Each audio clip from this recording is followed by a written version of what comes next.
Okay, today me and my dad decided to go on a bit of an adventure, so let's see where the road takes us.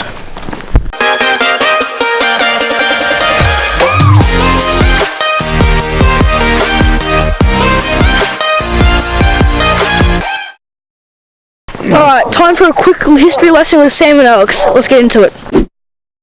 Alright Sam, so tell us a little about Varsag and its people. Hey Alex, how are you? Good? Yeah, I'm great. Yordiget, which means good morning in Hungarian. It's nice to know. Yes, it is nice to know. That's about all I know, actually. that's nice, at least you know something. Hey, Varsag. Okay, once upon a time, where we are now in Transylvania, originally it was always Romanians' property. But over the years, the Hungarians, they took control. And Hungary got bigger and bigger and bigger. Yeah. And along with Austria, they became a very powerful nation in within Europe. Oh, yeah. After the First World War, they carved Hungary down to make it small, so it's not as powerful as what it once used to be. Yeah. And therefore, bits of Hungary ended up in Serbia, neighbouring countries. Romania was also another one. Yeah. So it got sliced off from Hungary, and the people in the village here, Varsag, they're actually Hungarians. They come from an ancient tribe. They're Sakers. Really? Sakers were border guards for the Hungarians. Yeah. And used to look after. They sort of got accepted by the Hungarians, and they swore to look after their borders, and so the Sakers took on Hungarian customs. Yeah. So now, in this village, they're all proud Sakers with Hungarian tradition within them. Yeah. So in the village, they all speak Hungarian, but if you were to go to school, they teach you Romanian. Oh, yeah. Because the official language is Romanian. Yeah, I see. We're having a nice walk here through the country. It's nice, hey? Look at the beautiful views we can see. This is the forest. It's like the end of the world. There's nowhere further you could go to from than here. Yeah. We'll go down this way now. Alright, that way we go. Alright, just a little bit about this house here behind me. Back in 2005 it was a lady that your mum met when she left Romania and she worked for in Hungary. Her name was Monica and Peter. They used to own it. And your uncle, Lotzi, he actually built this house for them. Yeah. Now we came here in 2005 and we had a big bonfire night. It was a great night. Peter actually cooked up like a trout fish stew. It was delicious. I actually loved it. I had about 2 or 3 plates that night. I couldn't stop eating. It was so yummy. He was such a good cook. And we had a big bonfire at the back. There's a creek. You probably noticed it as we were walking down. You can't see it through here now, but there was a creek not far behind, and just the sound of the creek and the bonfire, and they were doing traditional Hungarian music, and your mum was dancing with another man who used to be alive here. His name was Warmish, and it was a really fun night. It's a night that I will never ever forget in my life. I really thoroughly enjoyed it. It's a shame you weren't here, but in a way, Alex, you were, because you were inside your mummy's tummy. You were born the following year, unfortunately. But anyway, you were kind of there. You probably felt the vibes, but you didn't see it or experience it. All right, let's go. All right, then you saw probably on the way up a few of those log cabins, and like the one similar to behind me. What's happening now is a lot of the locals, because this place has become really touristy. And I hear shortly they're going to be putting snow slopes where you can actually ski down even in summer. Feel how brisk it is on your hands. Are you cold? This is autumn. Like, this is pretty cool. I know. And especially under the canopy of the forest. But people actually love coming here, and they're enjoying staying. And they rent these little log cabins out. They might stay 1 or 2 weeks and just enjoy the peaceful tranquility of the place. Look around you, look at the forest behind you.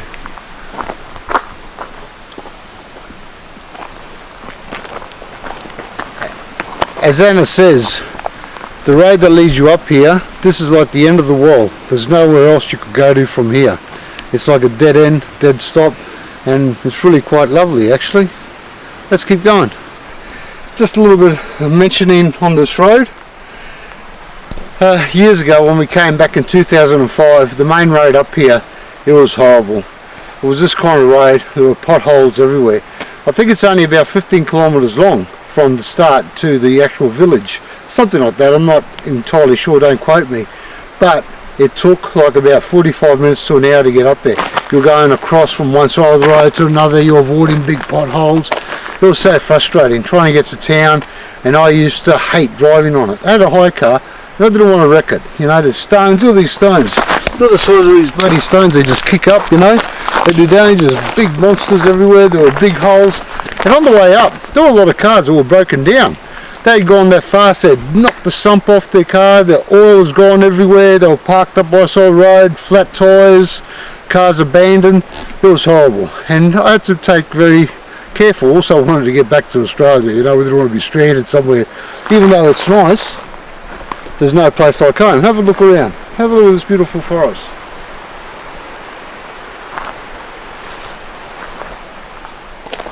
It got a little bit less frustrating. We came back in 2008, and in 2008 they started fixing the road up. And while we were here, we were avoiding roadwork machines and all that. But it's still, once you got to a certain section, you could fly. It was all nice and bitumen. But I could see back then they weren't doing the job properly. They weren't preparing the road. They were just virtually scraping it and just dumping bitumen on it. And I could tell it was going to fail. There was going to be potholes everywhere. They eventually finished the road, and 11 years later we're back. The road, yes, it's a lot better. It's all bitumen, but as expected, potholes everywhere. And now they're in the process of fixing up the potholes. But again, I don't think they're actually putting the effort into doing it properly. But anyway, they're just little things you've got to put up with. This place is awesome. Let's go. Let's go.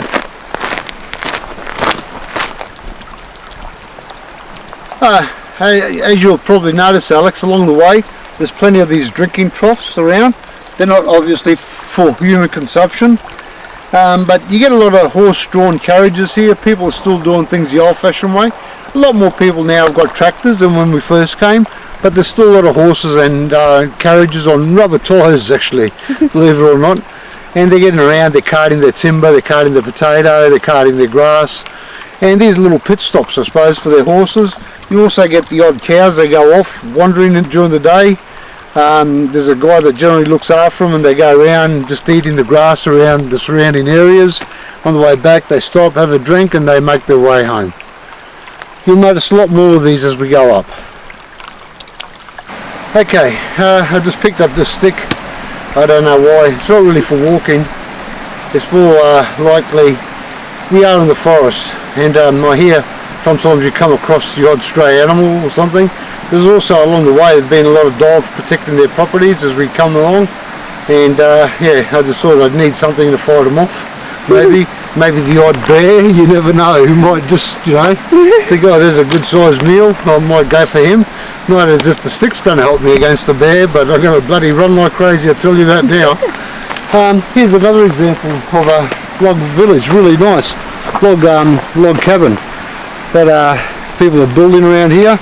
I'm not sure if this is going to be exactly for tourism reasons or not, but still a lot of people are renting them out and staying here, and they look quite nice. They're very unique to the area and very charming. Thank you.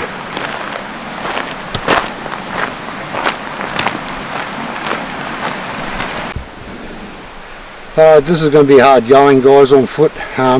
We've probably come up about 500 metres already. It's quite a steep walk up through the forest. Just show them the canopy around, Alex. Go right around, do a 180 or 160 to 360, whatever.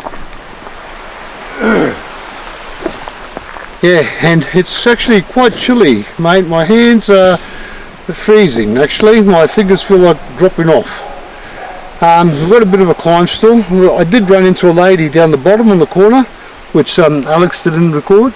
But anyway, she says we've probably got about half an hour of this, and it's all uphill. So we're just going to have to keep going.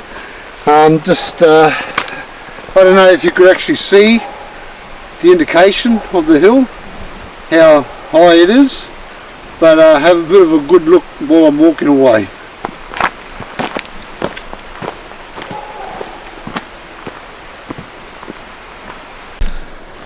Well, it's only been 5 minutes since we last spoke.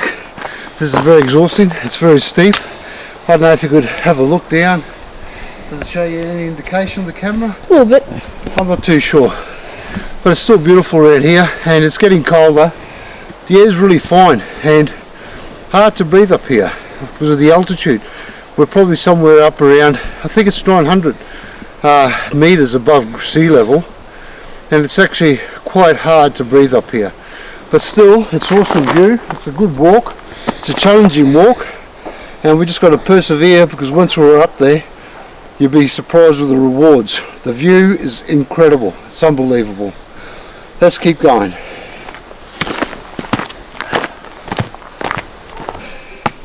Oh, mate, that is a hard climb. I tell you what, I've got to carry 2 packs now, but that's alright. It makes it a little bit harder. I tell you what, how cold it is. I'm sweating my guts out, but the sweat at the same time is also icing up on me. I'm feeling very chilly. It's only autumn. You guys in Australia are just about bloody sweating your guts out. Well, I am too, but my sweat's turned into ice. Just have a look down here through this road again. See what I'm talking about? See these rocks? Look at the size of that mother. They're the sort of things that do damage. Have a look at this one. That's rock there. Oh, see that? See that rock? Look at that. Well, that's the way the road was back when we were here 14 years ago, all the way up for 15 kilometres. It was bloody awful, I tell you. The other thing I want to bring to your attention is how cold it actually gets here in winter. Some people here, they're telling me they get between, oh, it's wet and it's turning to icicles. Some people here reckon it gets below minus 25 to minus 30 degrees. Now I can't even imagine that. I don't think my deep freeze at home, which is a whirlpool, even gets that bloody deep. You know, it gets that cold, and so I can't even talk properly. I'm so exhausted. But anyway, we're going to keep going up. I know there's a little bit of sunlight there. It's looked promising a couple of times. It looks like we're never going to come to the top of this mountain. Just when you think you're at the top, you look and you've got more to go. But we'll keep going anyway. Like I say, once we're up there, you're going to love the view. Alright, thanks guys.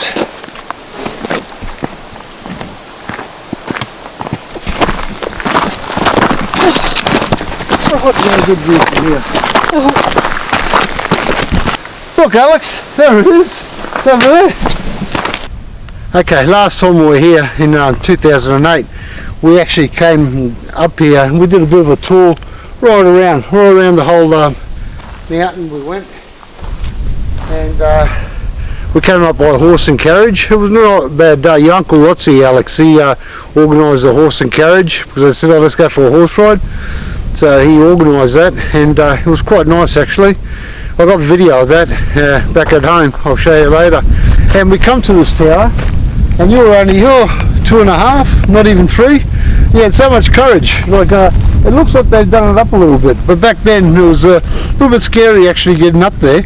And I couldn't believe the courage you had, you little gutsy little thing, when you were like 2.5 or 3 climbing up that thing. I'm up behind you, just trying to hold on, make sure you didn't fall. I was so worried for you. You're a stubborn little bastard, and you just would not take, you know, me carrying you up. You just wouldn't have it. You just wanted to get up there on your own. Alright, let's keep going. We're almost there now. Alright Alex, yeah, they definitely have updated this thing. You'll see by the video I got at home that it used to be a vertical ladder. So unsafe looking. I was actually worried climbing the thing last time, but they've looks like they've tore that one down and they've put a new one up. Even the footings look a lot more decent than what they were. And the stairs, they're like normal stairs in a house now. They're not this vertical climbing thing. That's what worried me back then about you trying to climb up on your own. But anyway, we're just going to go up there now, hey, and we'll have a bit of a look at your mum's hometown village, and yeah, see what the view is like from there. Okay, let's go.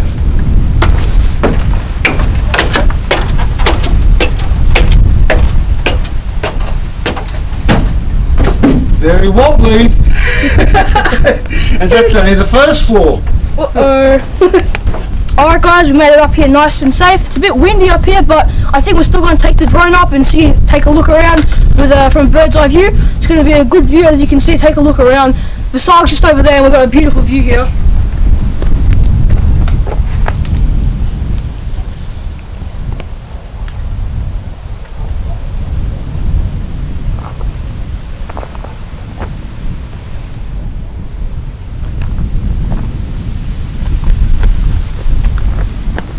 It might be a bit blowy, so we're going to do a bit of a test run with the drone around here, make sure it doesn't get picked up by the wind, but I reckon we're going to have some good. But geez, that was a bloody hard walk.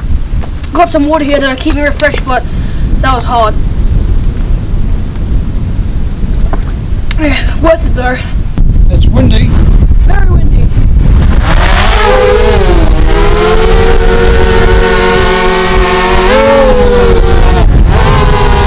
I'm making the climb up now. Well, we're at the top, as you can see. That's the church over there. Can you zoom in?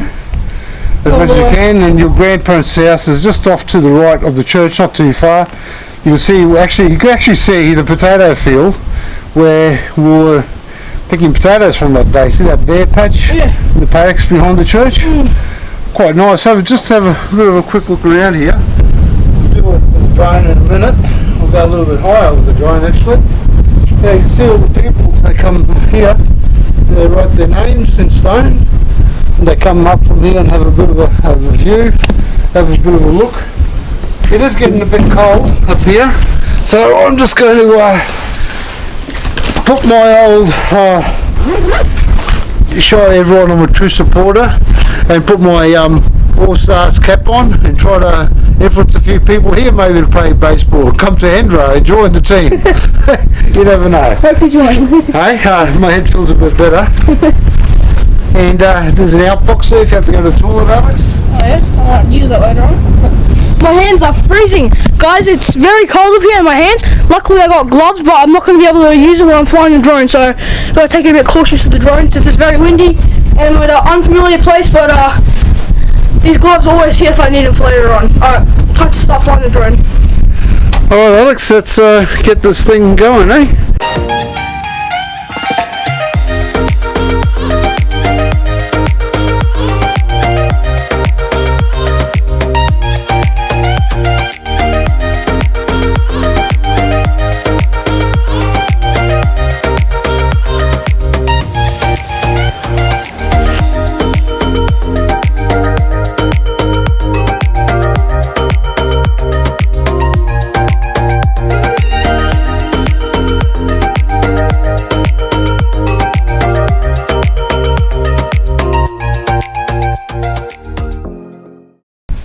Alright Alex, yeah, well, I hope you really enjoyed today's adventure. A little bit about Varsag we spoke about, and a little bit of history, probably more my history than actual factual history. It's lovely up here, as you can see. It was bloody cold. It was a big long hard walk, but it was worth the walk. Unfortunately we did run out of time, because if we go another kilometre down the road there's a beautiful waterfall. And it would have been great to probably, get footage with the drone and all that, but unfortunately we've got a wedding to get to today, and the bride has asked us to go back to her place and get a little bit of footage there, which you'll probably see in another episode of Alex's videos, so make sure you keep watching that. What's the address, Alex? Guys, make sure to subscribe, youtube.com/AlexOliveira. Guys, go check it out.